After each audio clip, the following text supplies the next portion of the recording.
Bonjour, bonjour, et l'on se retrouve donc pour cette dernière partie des finalistes des trophées de la e-santé 2015, en direct toujours depuis ce grand amphi de l'école Isis à Castres. Un nouveau jury qui vient de me rejoindre pour cette catégorie autonomie et maintien à domicile, avec Olivier Thuillard donc de Sadir Assistance qui est avec nous, Olivier Pontiès du centre hospitalier de Castres-Mazamet, et puis Sarah Weldon qui est bien entourée de deux Olivier, preuve qu'on est dans le sud, de CEA Tech. Et l'on va appeler tout de suite la première candidate pour ces prix autonomie et maintien à domicile, Lara Ribérex de la société Filigrine à Grasse, près de Nice. Lara Ribérex, on avait déjà vu ce matin, et donc il y a le rare, je crois, le premier privilège d'être sélectionné dans deux catégories différentes cette année.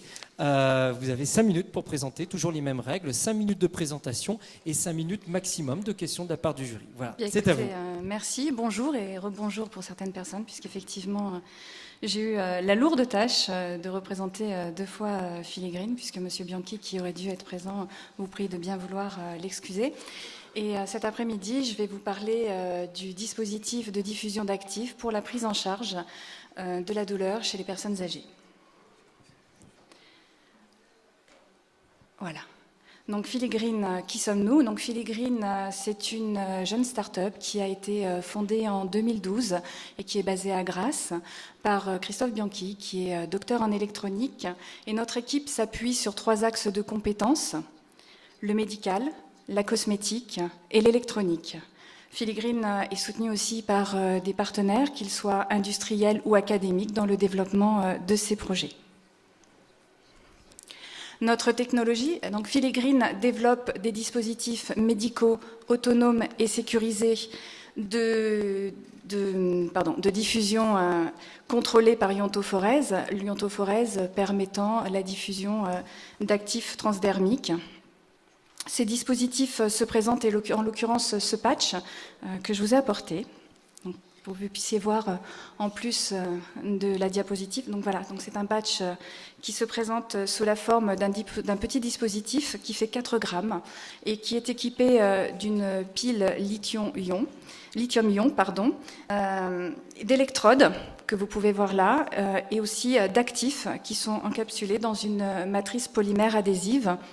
Et cette intelligence embarquée permet à des capteurs, que ce soit des capteurs de température, et permet une diffusion d'actifs. Et c'est un dispositif qui est aussi connecté et qui permet donc à la fois le contrôle et l'observance des traitements.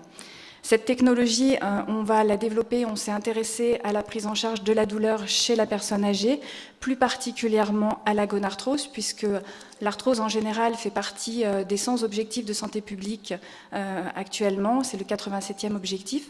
Ce que l'on sait, c'est que la gonarthrose aujourd'hui est une des premières causes, on va dire, première cause d'incapacité fonctionnelle dans les pays développés.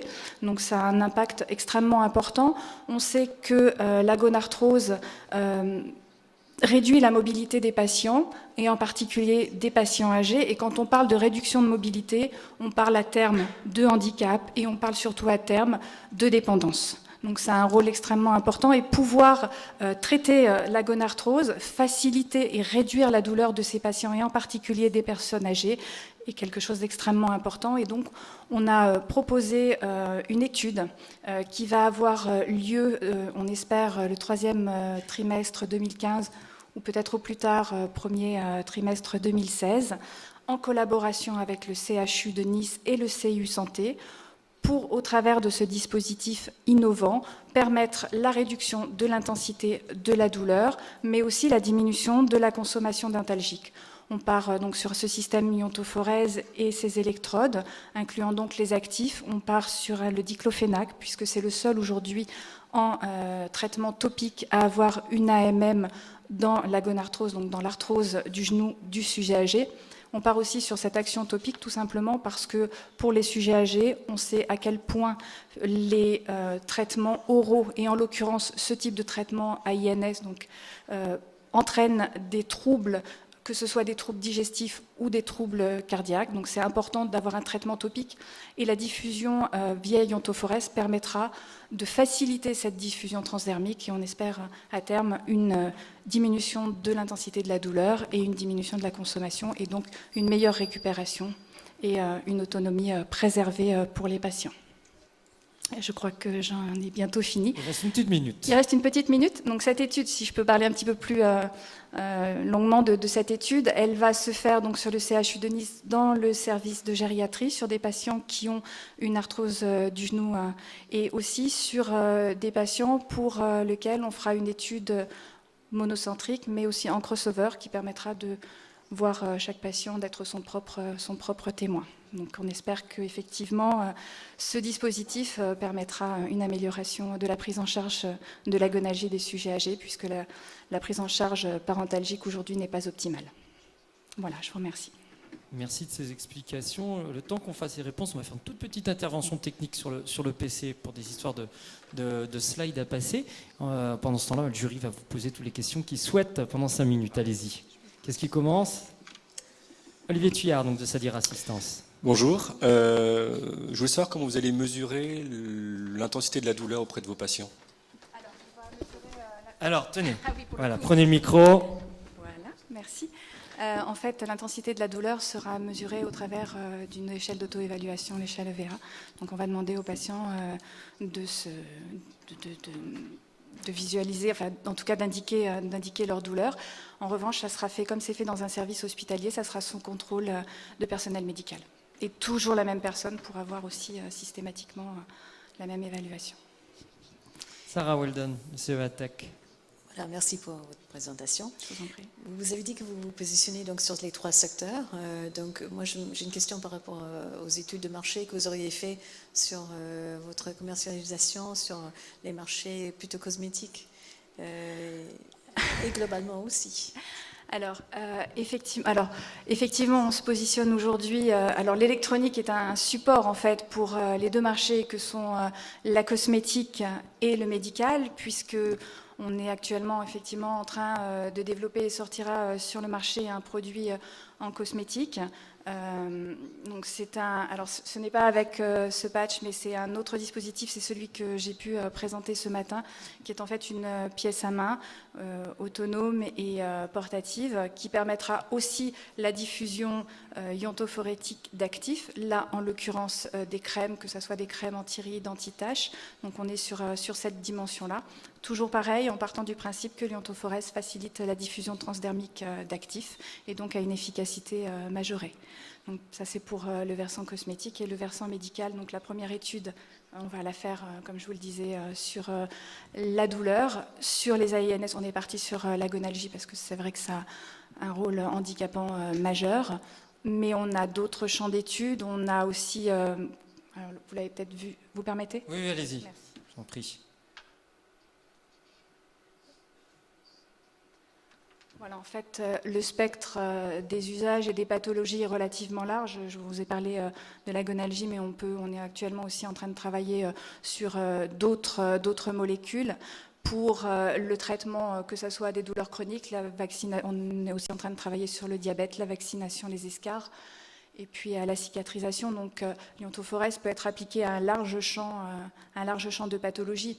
Maintenant, voilà, la société se développe et on va commencer step by step, comme on dit. Il faut déjà faire une première étude clinique parce que le champ des faisabilités est large. Maintenant, il faut voir les usages. C'est vrai aussi que c'est assez innovant. Un dispositif qui peut être piloté par le médecin ou directement par le patient, c'est un changement d'habitude.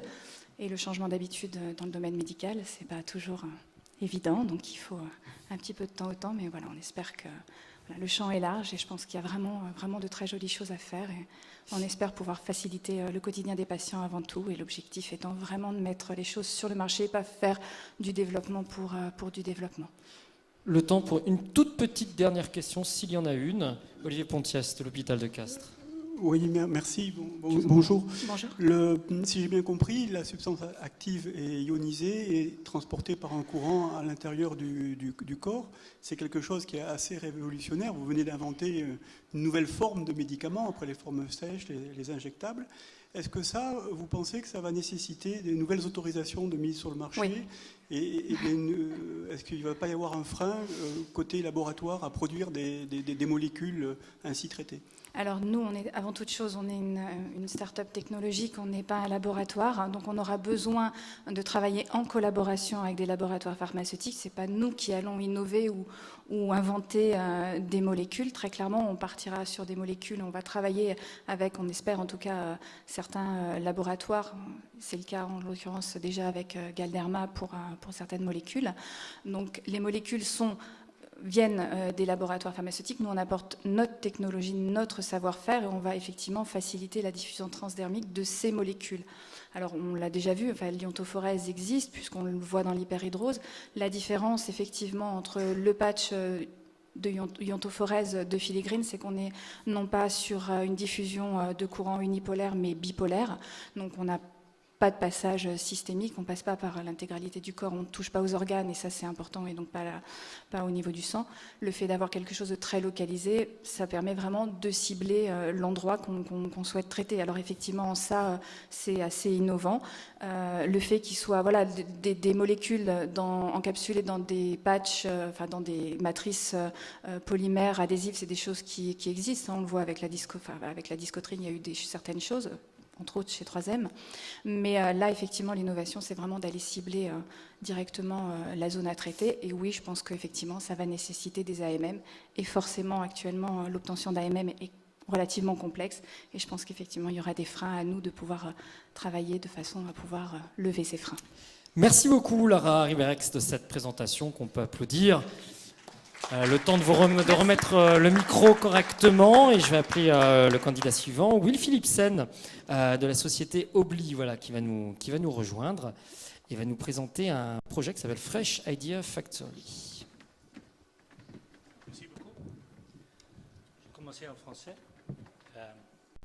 Merci pour l'invitation pour présenter Obli. Merci pour le nom d'Obli, parce que c'est une composition des mots de eau et oublié. Et, c'est ça le nom et le marque. Et dernier, merci pour la chaleur. C'est très important.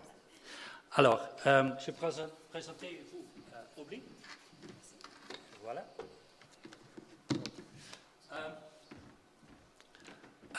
Now I'll continue in English. Obli is all about encouraging people to drink more water, because that's not a natural thing. 1 in 3 people don't drink enough, older and younger people, and within the older people it turns to problems in healthcare, in autonomy, in living at home. So in the Netherlands, 20,000 people are admitted to a hospital every year. In France, this would mean about 75,000 people every year who go to a hospital because they are dehydrated. That would be estimated with a cost of 250,000 euros. That's not my motivation. My motivation was my father. He was dehydrated, you see him here, somewhat years ago. Despite of the care of my mother and my three brothers and 4 sisters, we lived nearby. So it's not a thing about only when hot weather is, but also when there's less care or less self-management. So what about technology doing something to change behavior? That's what we call persuasive technology. We have developed this device because other things like, say, a mobile device or apps wouldn't create that really strong and yet very simple persuasion. That's why we developed a thing which is very simple to use, highly accepted by the elderly people, and effective. So, what is the solution? It's all about all-flight stimulation, remembering people to drink regularly and enough. What we do is, when people drink, that can be poured out of the bottle, or when you drink something from the fridge, or tea or coffee, you push a button, then it gives you feedback also. The primary function is remembering by green, yellow, and red light. You can think about what that means. The second function is, because Obli is also connected over the internet, is that other people can monitoring the drinking behavior from a distance and also change the settings so it fits the usual daily routine of the user, but also it's possible to use Obli for people with a fluid restriction, like heart failure patients or kidney patients. So we have conducted a validation study for Obli in the last 2 years, together with the organizations you see below, sponsored by a healthcare insurance company. What you see is that Obli leads to an increase of fluid intake from about 1,100 milliliters to more than 1,800 milliliters, so an increase of 65%. That is after 6 weeks of deployment of Obli at the people's at home. After that, we took the Obli away, and after a half year, 5 months, again the fluid intake was registered, and you see that it also stays at a rather high level, by about half of the people. We also asked them, what do you think about it? Well, 100% of the people said, Obli, it's easy to use, it's friendly, it's not disturbing, it helps me with my own health. 80% would recommend it to other people, and 61% of the people are continue to use Obli afterwards. And also the professionals say this is a really helpful innovation. So, where are we now? We are producing, we are delivering, we're selling Obli to elderly people and their caregivers. That's the main focus. It's a consumer product, but we are also implementing Obli within care organizations who have the problem of how can I manage to stimulate my patient to drink enough. We're now also taking Obli abroad. We shipped the first Obli to Australia last week, and we'd like to find distributors in France, and of course we would really want to win this prize. Thank you very much. Merci Will Philipsen, qui nous arrive donc des Pays-Bas.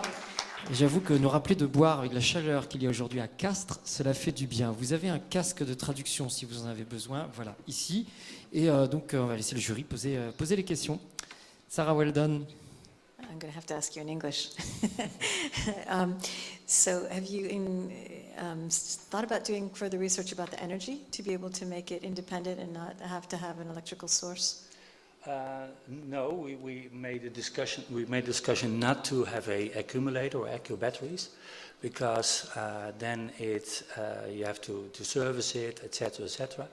It's not a mobile device, but you can support it in the future with your mobile phone for people who are very active, etc., etc.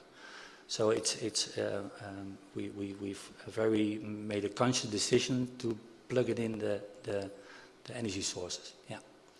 And just one last question about the software that did you develop that in-house to be able to monitor then the connection so that both the user and the person monitoring, for example, the family member, they both download an app? Is that how that works?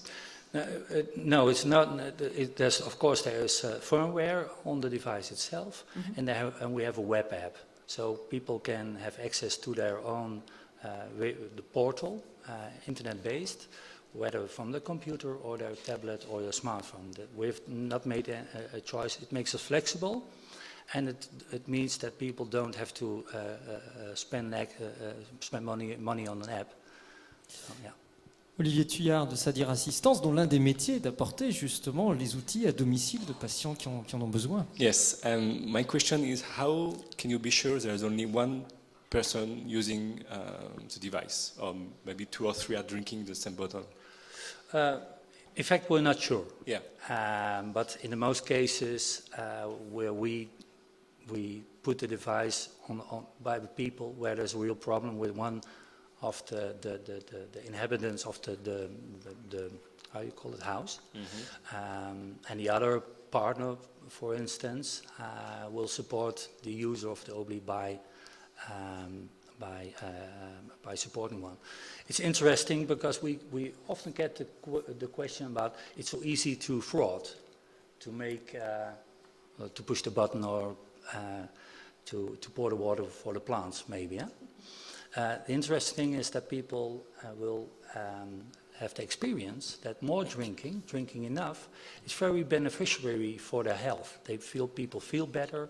We have people with 10, 12 years of obstipation, and after 6 weeks drinking enough, the obstipation was gone. So the internal motivation, rather than to comply to the expectation of another one, is far more important. Thank you. Une ou deux dernières questions éventuellement. Olivier Pontiès de l'hôpital de Castres. En français, désolé. Est-ce que vous pensez que le système peut être combiné avec soit des médications du patient ou ses habitudes alimentaires? Yes, it will. We do it already. We were the first Dutch e-health device which was connected to the Patients Knows Best platform. That's an UK solution for your personal health record. We're now conducting also studies with people who have chemotherapy, cancer patients, where there's a lot of difficult influence of chemotherapy on the fluid balance of people. And we are connecting over the API, the drinking data, to other solutions. For us, it's not a it's a strategy to develop Obli as a consumer product, not as a medical device. When people want to integrate drinking behavior via Obli over their systems, it will then be a medical device. So, but we were conducting studies. It's interesting. We get a lot of questions about combining health of a fluid intake with other things. For instance, people with chronic heart failure, when they use their diuretics, diuretic medicine, it's very important that they can drink after that.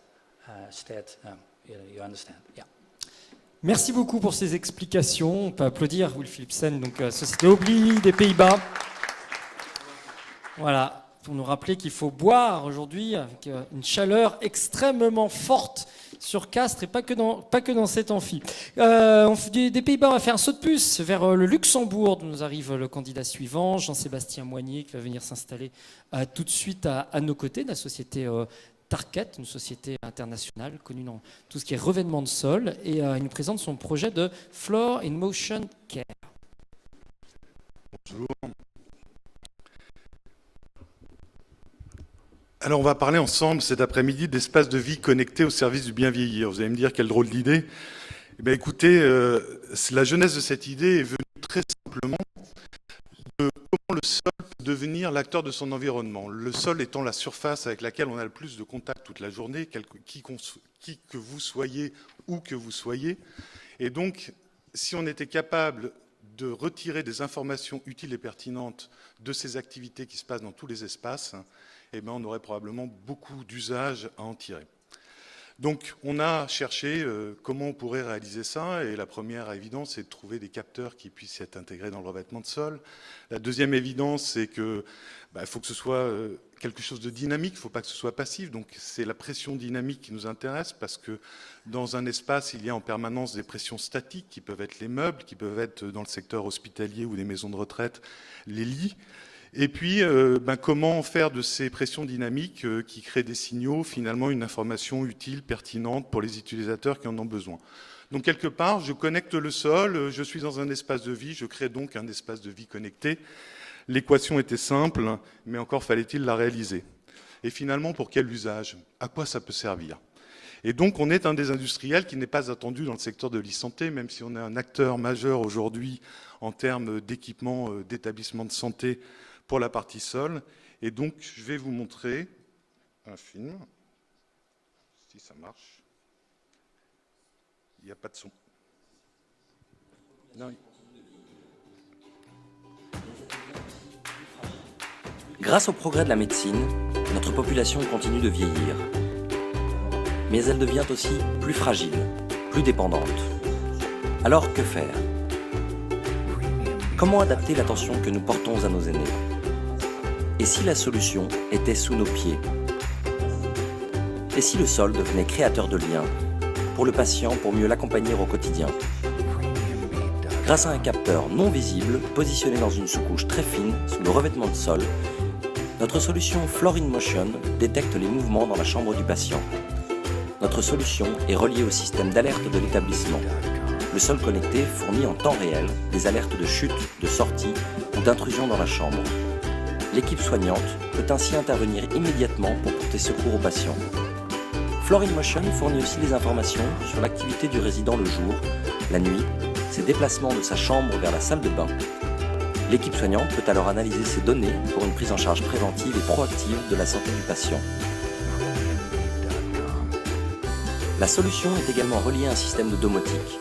Les plinthes équipées de LED éclairent la chambre pour guider le patient lorsqu'il se lève la nuit et clignotent pour le rassurer sur l'alerte donnée lorsqu'il chute. La solution fonctionne aussi dans la salle de bain où les risques de chute sont importants car le sol connecté fonctionne sans alimentation électrique. Floor in Motion est acceptée par les résidents car elle respecte leur vie privée. Floor in Motion, une solution de sol connecté et intelligent pour un patient en sécurité, pour plus de confort et de bien-être, pour des familles rassurées, pour une équipe soignante plus sereine et plus informée, pour des responsables d'établissement à la technique et la satisfaits. solution et la Floor in finalité de Motion. cette innovation majeure et révolutionnaire pour un groupe industriel comme le nôtre, et je pense surtout pour les utilisateurs, les patients, les résidents. Donc ça passe par un objet connecté dont je vous ai apporté une maquette ici, que je vous donne.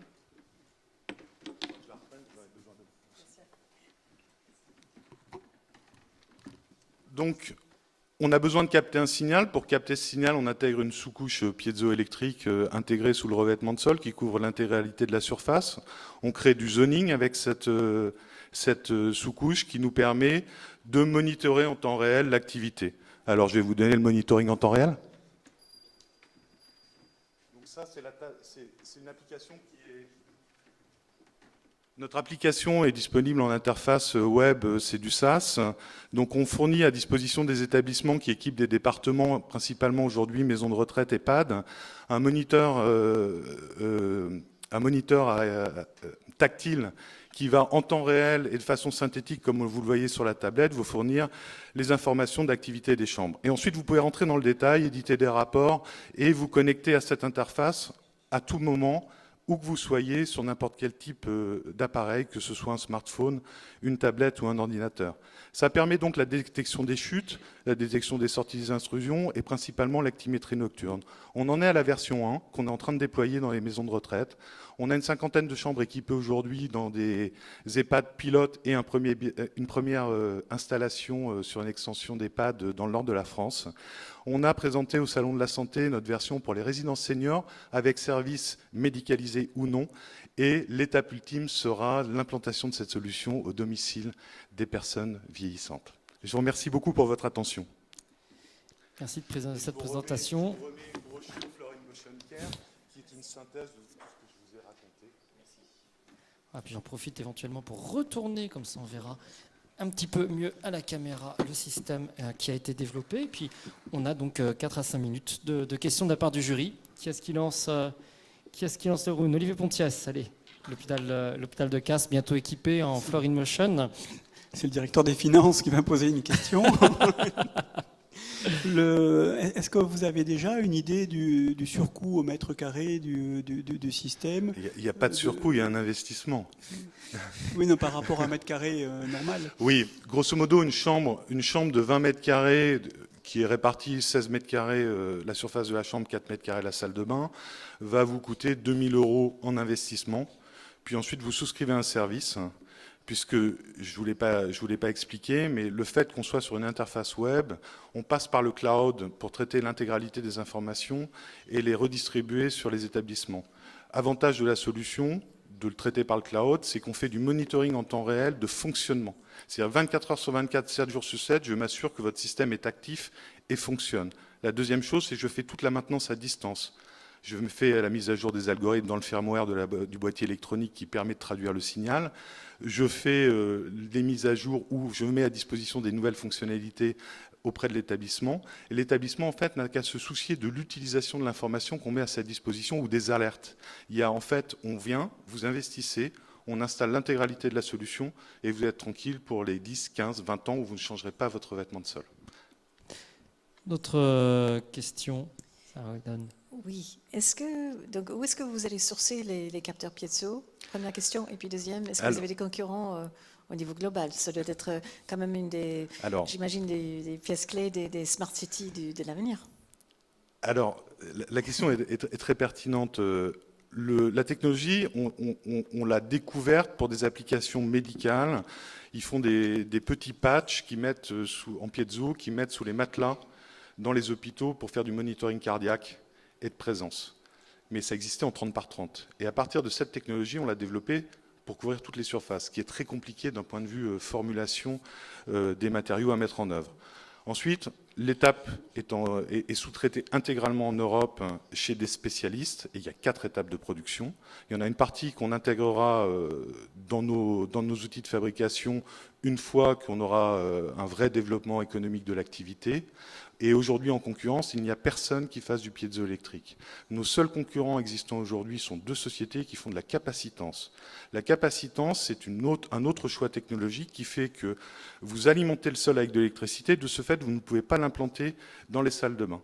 Donc ça vous oblige à avoir recours à un appareillage haut, type barrière infrarouge, détecteur de mouvement, qui automatiquement est intrusif parce que visible, peut être stigmatisant pour certaines populations, particulièrement les populations démentes type Alzheimer, qui peuvent être destructives à certains moments, et puis qui oblige à la déconnexion du système de façon volontaire en cas ne serait-ce que de maintenance du revêtement de sol avec un linge humide, puisque le principe de la capacitance, c'est la détection d'une masse liquide, le corps 70% de liquide, donc va être détecté du fait de sa masse. Vous vous mettez tous les 3 côte à côte debout sur un système avec de la capacitance, fausse alarme de chute. Pourquoi? Parce que l'algorithme détecte une masse liquide importante sur le sol. Et on fait de la prévention, on fait de la sécurité, on est là pour contribuer aux équipes soignantes, pour contribuer au bien-être, au bien vieillir du patient ou du résident et rassurer les familles. Donc on ne peut pas se permettre d'un point de vue qualitatif de déconnecter le système. La déconnexion d'un système de sécurité, de prévention est par définition le premier risque parce qu'on oubliera toujours une fois sur 2 de le reconnecter. Toute dernière question, Olivier Thuillard de Sadir Assistance. Alors là, je vais me placer en tant que patient au domicile, qui est votre cible, j'ai bien compris, pour la suite. Comment vous me sécurisez par rapport à mes données qui sont envoyées dans le cloud, etc. Et comment vous me faites adhérer à ce qui peut s'apparenter par du flicage, par exemple? Alors, le fait qu'on soit dans le cloud, nous, on n'enregistre aucune donnée personnelle. On n'enregistre aucune donnée financière. L'intégralité des données qu'on enregistre dans le cloud sont des données d'activité. Quelle est la valeur pour des hackers des données d'activité dans des espaces de vie? Ça n'a aucune valeur économique aujourd'hui. Les data centers sont les serveurs les mieux sécurisés au monde. Ce sont eux qui embauchent aujourd'hui les hackers pour se protéger par rapport à des intrusions. Et toutes les données financières et personnelles de nos clients seront gérées dans notre système à nous, où il n'y aura pas leurs données d'activité. Donc on sépare vraiment les choses pour séparer les risques et les éviter. Ensuite, il n'y a pas de flicage, puisque si vous adhérez à la solution en tant que particulier, vous décidez à qui vous donnerez l'accès dans votre famille. C'est une démarche volontaire, ce n'est pas une démarche forcée. Merci de cette réponse, merci de cette présentation. Et j'espère que nous remporterons le trophée de l'e-santé, car nous avons reçu hier le Janus de la santé. Ah voilà, tout le mal qu'on peut vous souhaiter. Écoutez, merci beaucoup. On vous laisse reprendre votre démonstration et va nous rejoindre donc le candidat suivant, Antoine Sey, de la société NaturalPad, pour un projet qui s'appelle Medimove. Voilà, on vous laisse la place pour 5 minutes de présentation avec des brochures. Voilà, allez-y. Bonjour. Ça se passe comment là, Alors vous avez le PowerPoint, vous pouvez le guider depuis le PC. Ok. C'est moi ça? Ok, ça commence là-dessus. Non, désolé. Donc bonjour, je suis Antoine Seyès, je suis docteur en informatique fondateur de NaturalPad. Et je suis ici pour vous présenter MediMove, donc notre plateforme de télémédecine dédiée à l'activité physique adaptée et quotidienne des seniors pour le maintien en autonomie. Donc, l'idée principale, je vais vous la montrer avec cette petite vidéo.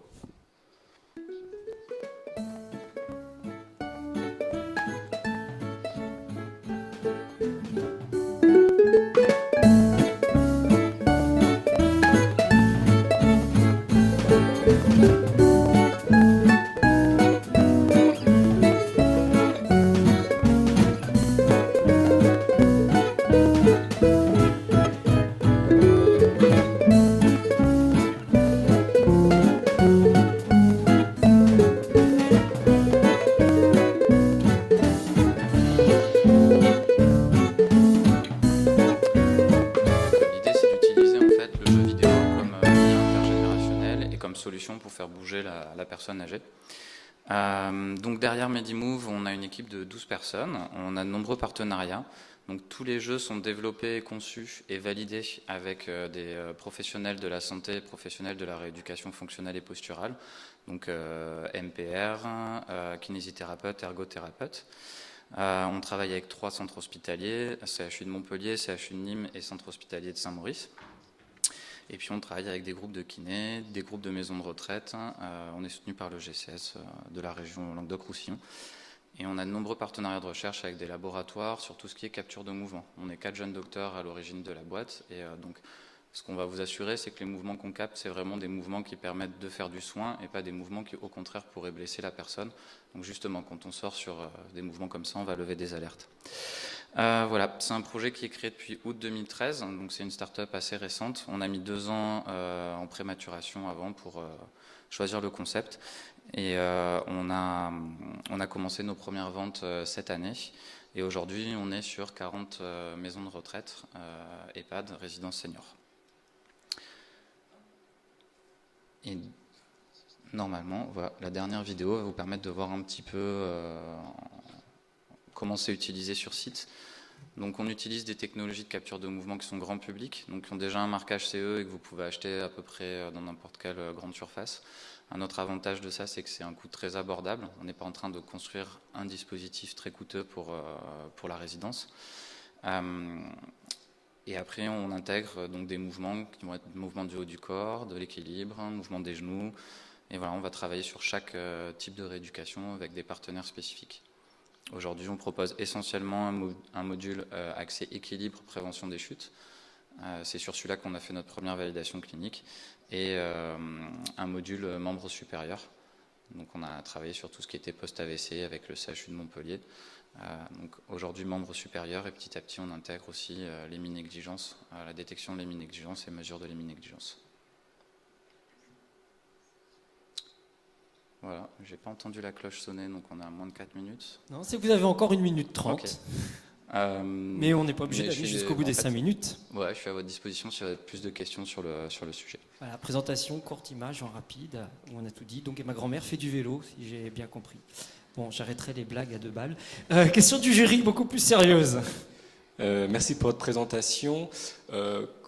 Alors, votre marché, donc aujourd'hui, ce sont les EHPAD. Est-ce qu'après, c'est le domicile qui est prévu? Totalement, c'est ça. En fait, nous, on a notre première niche de marché, c'est les EHPAD. Ça nous permet d'avoir une première rentabilité, les premiers retours terrain. Et on fait évoluer la solution avec nos utilisateurs. On est sur une mise à jour tous les 15 jours, un contact site client tous les 15 jours aussi pour récupérer des feedbacks. Et le but sur 2016, c'est de développer la partie senior à domicile. D'accord. Et là, comment vous prévoyez l'installation au domicile? Parce que j'ai l'impression que ça peut être compliqué parfois pour les patients. Alors justement, aujourd'hui, on est sur une solution haut de gamme avec un capteur type Kinect dans les résidences seniors.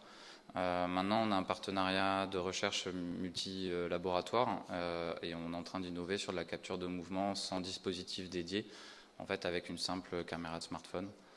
Voilà, donc on descend sur un matériel encore plus largement déjà installé chez différentes personnes. Tablette, smartphone. Merci. Olivier Pontiès, hôpital de Castres. C'est ouvert, c'est ouvert. Non, non, vous pouvez l'utiliser aussi. Merci. Est-ce que j'ai pas saisi si le système était couplé à un logiciel de dossier de personnes âgées, de façon à pouvoir suivre éventuellement ses progrès jour après jour.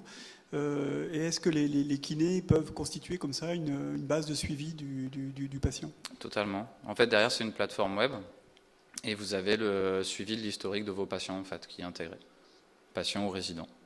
Et le but, c'est d'avoir à terme toutes les cibles, que ce soit clinique ou centre hospitalier, maison de retraite, domicile, cabinet de kinésithérapeute, et de retrouver les données des différents sites, et domicile bien sûr. Et là, vous mesurez quoi? L'évolution de l'amplitude des mouvements, le nombre des mouvements, la vitesse à laquelle ils sont faits?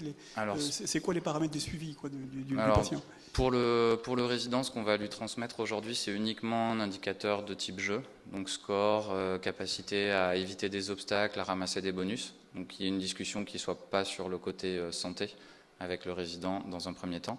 Et ensuite, pour les données pour les soignants, donc on va retrouver capacité articulaire, évolution des capacités articulaires, quantité de mouvement, évolution de la quantité de mouvement d'un exercice, après, au fur et à mesure. Et ça encore, c'est des choses qui évoluent à chaque itération. C'est-à-dire que chaque fois qu'on rajoute des fonctionnalités avec les soignants, on rajoute aussi des données qui les intéressent. D'autres questions, d'autres remarques? Sarah Weldon? Oui, voilà. Donc, visiblement, c'est une inspiration presque du jeu Wii, n'est-ce pas? Totalement. Voilà, qu'on a déjà vu l'impact dans les familles, justement multigénérationnelles, où on peut voir les enfants et les grands-parents qui suivent. Donc c'est ludique, certes. Et est-ce que pour vous, donc, comment est-ce que vous pouvez nous garantir que c'est lucratif, donc, ce business model? Aujourd'hui, on est sur une offre à l'abonnement. C'est comme ça qu'on est lucratif. Les sites installés, en fait, payent par mensualité. Le modèle pour la personne à domicile, ça va être pareil, mais forcément, ça va être un autre niveau de mensualité. Et après, l'intérêt pour nous, c'est qu'on regroupe énormément de données de santé qui vont pouvoir permettre de faire des études de santé publique. Donc, on espère avoir aussi un intérêt comme ça pour un retour vers la recherche et regarder l'évolution d'une pathologie sur une population. Une dernière question éventuellement, s'il y en a. Dans ce secteur de physio-gaming, est-ce qu'il y a des concurrents? Bien sûr. Ce serait vraiment pas étonnant. Comme vous le disiez tout à l'heure, c'est parti du constat de la Wii. Après, je pense que on est plusieurs sociétés à avoir réagi sur l'intérêt de la Wii chez les seniors. Les grosses différences, c'est qu'on n'a pas de paramétrage de la difficulté avec des jeux qui sont sur la Wii. Donc là, tout va pouvoir être paramétré, adapté à chaque patient. Et après, on a le côté suivi de données. Sur la Wii, vous avez juste le score de la personne. Vous ne savez pas quels sont les mouvements qui ont été faits, ce genre de choses. Donc nous, on enregistre toutes les coordonnées articulaires du patient 60 fois par seconde pendant l'exercice. Donc ça, c'est un grand différenciateur avec la Wii, en fait. Et après, sur nos concurrents, oui, vous en retrouvez, il y a 2 sociétés au moins qu'on peut citer en France. Il y en a une que vous devez connaître puisqu'ils ont gagné le trophée l'an dernier, je crois. Il y en a une autre qui n'est pas très loin non plus puisqu'ils sont sur Rodez, mais ils sont plutôt uniquement sur la cible kinésithérapeute. Un acteur au Canada avec lesquels on échange régulièrement. Et puis plusieurs projets de recherche en Espagne, en Chine, en Angleterre. Voilà. Merci beaucoup pour cette présentation, Antoine Seyès, qu'on peut applaudir, de la société NaturalPad. Et on va écouter la dernière candidate de cette catégorie autonomie maintien à domicile. Il s'agit de Sylvie Hervé, qui nous rejoint de la mutualité française Anjou-Mayenne et qui nous parle d'un projet Léna Saumur, si j'ai bien compris. Oui, c'est tout à fait ça. Merci d'avoir retenu un intérêt pour notre solution et notre appartement de transition assistée qui s'appelle Léna Saumur. Alors Léna, c'est l'acronyme de logement évolutif pour une nouvelle autonomie. Donc Léna, c'est un concept de logement adapté évolutif, puisqu'on considère que le logement est la cellule à partir de laquelle on doit travailler les réponses auprès des âgés, mais de toutes les personnes d'une manière générale. La mutualité s'est intéressée à ce type de logement parce qu'on est un acteur de soins et d'accompagnement, bien évidemment, et aussi parce qu'on a fait le constat qu'il y avait un certain nombre de difficultés que rencontraient les personnes âgées en sortie d'hospitalisation.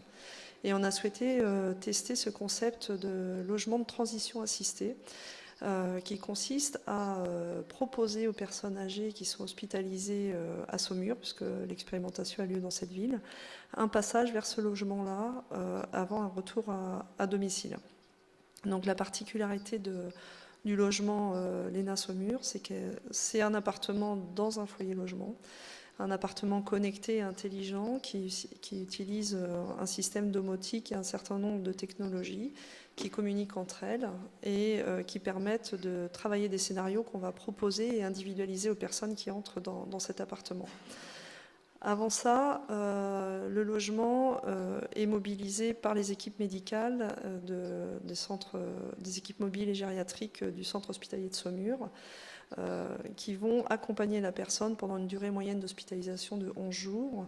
Et une ergothérapeute du CENTIC va venir auprès des équipes médicales rencontrer la personne concernée âgée qui, à l'issue de son hospitalisation, ne retrouvera pas tout à fait ses capacités fonctionnelles antérieures et pour lesquelles on sait qu'elle aura une difficulté de réalisation à domicile de certains gestes. Donc cette évaluation est opérée avec l'opérateur du CENTIC, l'ergothérapeute, les équipes également mobiles du type SIAD ou HAD qui interviendraient après au domicile. Et on va proposer à la personne et à son environnement personnel une évaluation de ses capacités fonctionnelles, une évaluation prédictive. Et on va également proposer à la personne d'aller à domicile pendant son hospitalisation pour évaluer les zones de sécurité ou d'insécurité du domicile et la manière dont on peut le sécuriser à son retour. Après l'hospitalisation, la personne vient dans l'ENA et elle apprend dans cet appartement à utiliser les aides techniques dont elle aura besoin. On configure les scénarios en fonction de ses habitudes de vie, de ses habiletés, de ses capacités. Et elle va confirmer son intérêt pour les solutions. Et en même temps qu'elle apprend à prendre en main ces solutions, son environnement familial et professionnel le fait également. Le SIAD, l'HAD et tous les professionnels qui tournent autour de l'accompagnement et du soin des personnes. Donc c'est un lieu à la fois où on s'équipe, on découvre, on utilise des solutions. C'est un lieu où on se forme et c'est un lieu où on sensibilise aussi à l'intérêt d'adaptation d'un logement quand on rentre au domicile. En même temps que la personne conforte sa réparation, on va dire, dans l'ENA, l'ergothérapeute au domicile va confirmer les adaptations éventuellement nécessaires, va recueillir déjà un certain nombre de devis et de préconisations, va monter un dossier pour le Conseil général ou pour la Maison départementale de l'autonomie, afin de récupérer aussi des données financières pour permettre à la personne de monter, si elle le souhaite, le projet d'adaptation du logement, d'équipement domotique ou d'équipement technique qu'elle pourrait avoir à utiliser. Donc notre logement intègre un certain nombre de contrôles d'environnement, de TIC, d'objets connectés, qu'on fait évoluer en fonction de ce qui sort sur le marché d'une part et d'autre part de l'intérêt de la personne pour les solutions, puisque toutes les réponses sont évidemment individualisées. Donc le process dans lequel on est, je vous en ai rapidement parlé, une évaluation prédictive dans les 48 heures de l'hospitalisation avec l'équipe mobile de gériatrie et l'ergothérapeute, une visite à domicile pendant l'hospitalisation par l'ergothérapeute, un plan de compensation qui est proposé. Et on articule notre réponse avec un autre projet que porte le CENTIC, qui est une plateforme d'accessibilité aux aides techniques. Dans les 15 jours, on accompagne la personne sur la prise en main et on mobilise le réseau professionnel et on adapte potentiellement le logement et en tout cas on le sécurise pour pouvoir permettre la transition. L'idée c'est de réduire les retours en hospi, désengorger un peu les urgences et faire en sorte qu'on n'insécurise pas la personne. Donc on veille à l'autonomie des personnes en retour à domicile et on forme l'environnement pour accompagner les solutions. Voilà, je pourrais répondre après sur le plan des technos ou s'il y a des questions sur le sujet, mais grosso modo, Léna, c'est ça. Merci de cette présentation. Je me tourne tout de suite vers le jury pour les questions, les dernières questions de cette session. Bon, moi j'avais une question par rapport à votre étude. Vous avez fait une étude donc, sur 12 mois, si je ne me trompe pas, sur 36 patients. C'est ça. Il y a une étude clinique, 36 patients sur 12 mois, donc 18 monitorés à travers l'ENA, 18 non monitorés. L'idée étant de savoir quel est l'intérêt d'un appartement comme celui-ci. Est-ce qu'il rend la promesse d'une meilleure prise en main, d'un meilleur usage, d'un équipement des personnes, et est-ce que le coût d'un appartement comme celui-ci vaut l'affaire, quoi. Est-ce qu'on aurait raison de développer ce type d'appartement et dans quelle configuration? Parce que là, le choix de Saumur, c'est un territoire PRPA C'est une zone rurale, c'est un taux d'équipement important en EHPAD et qui ne se développera pas plus. Donc c'est le maintien à domicile qui est visé en priorité. Et l'étude montre que les personnes trouvent un intérêt et une confirmation d'une mise en sécurité, ça c'est certain. L'autre étape, c'est on s'aperçoit que les personnes vont y aller par étapes sur l'appropriation des solutions. Et bien souvent, on est sur un réaménagement du logement, d'une part, une prise de conscience de ce qu'il y a à faire et des dispositifs assez simples pour commencer, du type téléassistance, du type portage de repas, du type lien social. C'est les premières solutions qui sont actées. On ne sort pas de l'ENA avec tout de suite en main un système domotique. Ça, c'est quelque chose qui viendra peut-être à terme, mais on y va vraiment par étapes.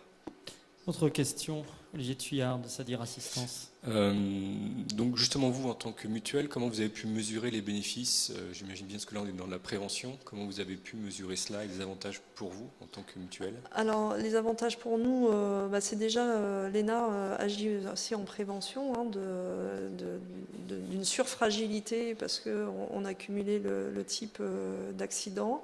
Donc ça intéresse non seulement les mutuelles, mais les caisses de retraite, puisque la CARSAT contribue beaucoup à ce projet-là. Ensuite, c'est le remboursement des actes de santé d'une part, c'est les réhospitalisations évitées. Donc on va confirmer, l'idée d'études cliniques, c'est de confirmer à 2 ans les effets, et c'est à l'issue des 2 ans qu'on confirmera un intérêt ou pas pour ce type de solution. Donc on espère bien évidemment que ce soit un intérêt confirmé sur l'échelle de 2 ans. Donc c'est un coût évité pour les mutuelles, et puis le fait de sortir aussi d'une hospitalisation plus rapidement vers un foyer logement, c'est un coût jour qui est aussi réduit, parce que dans un foyer logement, c'est 24 € par jour, donc on est bien loin d'un coût de prise en charge dans un SSR ou dans un autre type de structure, donc ça a aussi un intérêt pour la mutuelle. Autre question éventuellement, remarque? Non? Toutes les explications sont là. Écoutez, on va remercier Sylvie Hervé de Mutualité Française d'être venue nous présenter cette solution. Alors je vous rappelle, maintenant, vous avez entendu tous les candidats, on peut l'applaudir. Tout à fait. Vous avez entendu la totalité des candidats. Vous pouvez donc continuer à voter. Beaucoup de votants en ce moment sur Internet. Le vote est ouvert jusqu'à demain 16h. Il y aura 8 prix en tout. Donc les 5 catégories que vous avez entendues aujourd'hui, plus le prix des internautes, plus le prix coup de cœur, plus le grand prix donc de cette université d'été de la e-santé à Castres. Les résultats, ce sera demain 19h, même heure, même endroit, même chaîne de la télé-santé. À demain.